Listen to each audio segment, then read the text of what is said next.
Hello बच्चों, तो आज हम डिस्कस करेंगे question number 10 from the chapter of structure of atom. तो यहाँ पे गिवन है electromagnetic radiations of wavelength 242 nanometre.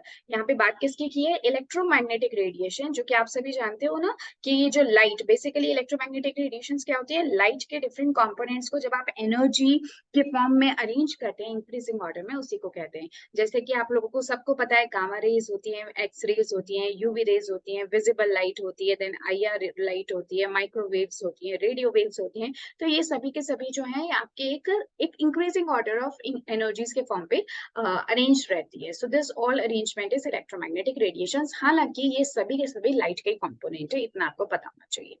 तो इसी के एक वेवलेंथ जो कि 242 नैनोमीटर है, उसकी बात हो रही है, is just sufficient to ionise the sodium atom. ठीक है, तो ये जो 242 नैनोमीटर है, इस पूरी की पूरी रेंज में वो वेवलेंथ की लाइट जो कि 242 नैनोमीटर है, this what can it do? It can just ionise sodium to Na plus ion. ठीक है, ये क्या कॉज कर सकती है? आयनाइजेशन कर सकती है सोडियम का। So calculate the ionization energy of sodium in kilojoule per mole. आगे बात समझ में? तो सोडियम में से एक इलेक्ट्रॉन को निकाल के ये सोडियम प्लस आयन बना सकती है। तो सबसे पहले आप क्या करोगे? आप फाइंड आउट करोगे एनर्जी। बट जो एनर्जी आपको यहाँ से मिलेगी ना, वो सिर्फ 1 एटम ऑफ सोडियम के लिए होगी। ठीक है, अब आपको उसके लिए निकालनी है आयनाइजेशन एनर्जी। देखो, याद करो यार, आयनाइजेशन एनर्जी भी तो यही होता है कि किसी एक आइसोलेटेड गैसियस न्यूट्रल एटम से निकालने के लिए, और वो भी कितने? 1 मोल। ठीक है, 1 mole is also important. 1 mole isolated gaseous neutral atom से इलेक्ट्रॉन को रिमूव करने के लिए कितनी एनर्जी देनी पड़ती है? यही तो बात होती है आयनाइजेशन एनर्जी। तो यहाँ पे हम क्या कर रहे हैं? हम एक सोडियम के एटम से इलेक्ट्रॉन को निकाल रहे हैं। तो इसी तरह अगर हम 1 मोल के लिए निकाल लेंगे तो हमें क्या मिल जाएगी? Ionisation energy. ठीक है, सिंपल है। तो सबसे पहले तो हम लोग एक एटम के लिए कितनी एनर्जी चाहिए वो निकाल लेते हैं। उसके लिए हमें इंफॉर्मेशन गिवन है लैम्डा की।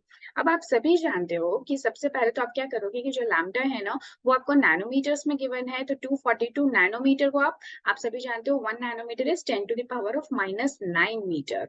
ठीक है, तो नैनोमीटर की जगह मैं क्या कर देती हूँ, उसको 242 को मल्टीप्लाई कर देती हूँ 10 to the power of -9 metre से। तो ये नैनोमीटर से मीटर के अंदर कन्वर्ट हो गया। अब एनर्जी और लैम्डा के अंदर बताओ क्या रिलेशन देखा था हमने? याद करो, पहले भी कई बार पढ़ चुके हैं। E=h न्यू होता है, और ये न्यू जो होती है फ्रीक्वेंसी, और इस फ्रीक्वेंसी को अगर लैम्डा से रिप्लेस करना है तो आपको क्या पढ़ना पड़ेगा? सो यू शुड राइट C/लैम्डा। ठीक है, तो बस यहाँ पे H और C जो कांस्टेंट होते हैं, किसके लिए? लाइट के लिए। So this H's Planck's constant, जिसकी वैल्यू होती है 6.626 into 10 to the power of -34 joule second. और ये जो सी होता है, ये सी स्पीड, ये लाइट की स्पीड होती है। तो जिस लाइट की मैं यहाँ पे बात कर रही हूँ, उसी लाइट की स्पीड है। So this is 3 into 10 to the power of 8 metre per second. और देखो, लैम्डा की इन्फॉर्मेशन कितनी गिवन है? 242 नैनोमीटर, जिसको कि हमने मीटर्स में कन्वर्ट कर लिया। So this is 10 to the power of -9 metre. ठीक है, अब देखो इनकी यहाँ पे यूनिट्स क्या क्या देखी थी? इसकी जूल सेकेंड थी, इसकी मीटर पर सेकेंड थी, और इसकी कितनी है? So this is metres. देखो क्या क्या कैंसिल होता है, जो भी कुछ कैंसिल हो रहा है उसको आपस में कैंसिल आउट कर दो। तो देखो यहाँ पे मीटर और मीटर कैंसिल हो जाएंगे, और सेकंड और पर सेकंड कैंसिल हो जाएंगे। So you will get your answer in joules, जो कि जब आप सॉल्व करोगे, so this will be 0.0821 into 10 to the power of -17 joule. पर ये कितने आया? पर एटम। दिस इज इंपॉर्टेंट, आप चाहे तो यहाँ से भी इसको देख सकते हैं। तो पर एटम के लिए आया है। बट आपको क्या निकालना है? You need to find out ionisation energy which should be for 1 मोल।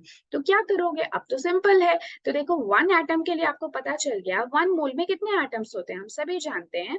1 मोल के अंदर कितने एटम्स होंगे? Na नंबर ऑफ एटम्स होंगे। अब ये Na किसके इक्वल होता है? This is equal to 6.022 into 10⁻23 atoms. सही बात है। ठीक है, इतने एटम्स प्रेजेंट होंगे 1 मोल के अंदर। तो क्या करो, ये जो आपकी एनर्जी है, जब एक एटम के लिए इतनी है, तो 1 मोल के लिए कितनी होगी? जस्ट मल्टीप्लाई कर दो। So this should be E multiplied by Na।